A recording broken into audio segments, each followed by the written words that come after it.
હવે સમાચાર વિસ્તારથી તો સુરતમાં રોકાણના નામે કરોડોની છેતરપિંડીનો મોટો મામલો સામે આવ્યો છે।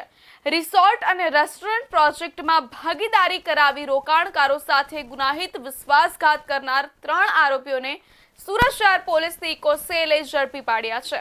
આરોપીઓએ કરોડો રૂપિયાનું રોકાણ કરાવી બાદમાં ભાગીદારોને જ પ્રોજેક્ટમાંથી દૂર કરી દીધાનો આરોપ છે।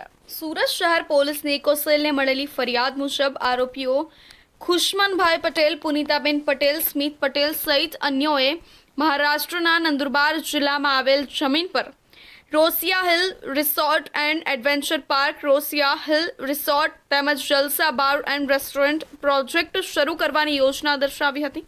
આરોપીઓએ ફરિયાદી ચંદ્રેશભાઈ લાકડાવાલા અને અન્ય ભાગીદારો સાથે ભાગીદારી ડીડ કરી કરોડો રૂપિયાનું રોકાણ કરાવ્યું હતું। ફરિયાદી દ્વારા જ ₹1.38 કરોડનું રોકાણ કરવામાં આવ્યું હતું, જ્યારે અન્ય ભાગીદારો અને તેમના પરિવારજનો પાસેથી પણ મોટી રકમ એકત્ર કરવામાં આવી હતી।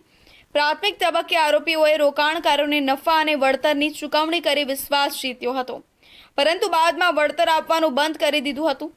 આરોપીઓએ ભાગીદારોને પ્રોજેક્ટમાંથી દૂર કરી જલસા બાર એન્ડ રેસ્ટોરન્ટનું નામ બદલી hotel grand carnival permit room and beer bar રાખી દીધું હોવાનો પણ આક્ષેપ છે। ફરિયાદ મુજબ આરોપીઓએ કુલ મળીને અંદાજે ₹12.63 કરોડની રકમ પરત ન આપતા સલાબતપુરા પોલીસ સ્ટેશનમાં ભારતીય ન્યાય સંહિતાની કલમ હેઠળ ગુનો નોંધવામાં આવ્યો હતો। ઇકો સેલે ટેકનિકલ સર્વેલન્સ અને બાતમીના આધારે 3 આરોપીઓને ઝડપી પાડી કાયદેસરની કાર્યવાહી હાથ ધરી છે।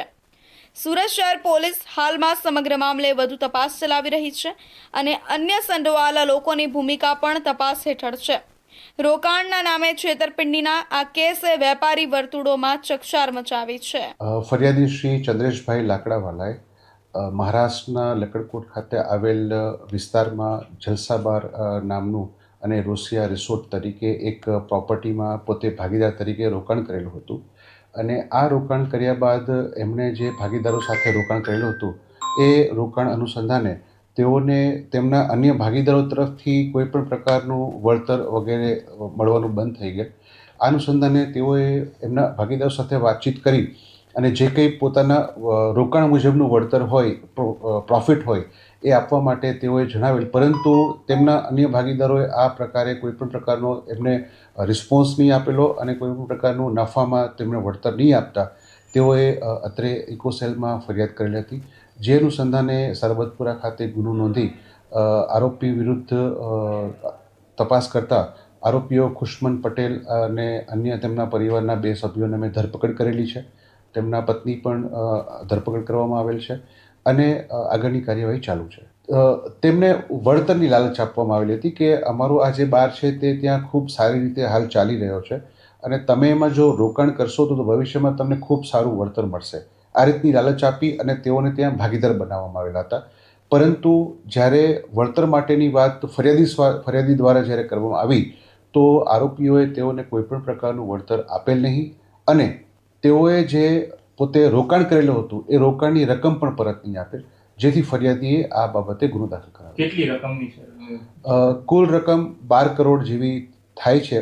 તેમનું રોકાણ અને વળતર સાથેની કુલ રકમ 12 કરોડ જેવી થાય છે। સુરત શહેર પોલીસની ઇકો સેલ દ્વારા કરવામાં આવેલી આ કાર્યવાહી બાદ રોકાણના નામે લોકોને છેતરતા તત્વોમાં ખળભળાટ મચ્યો છે।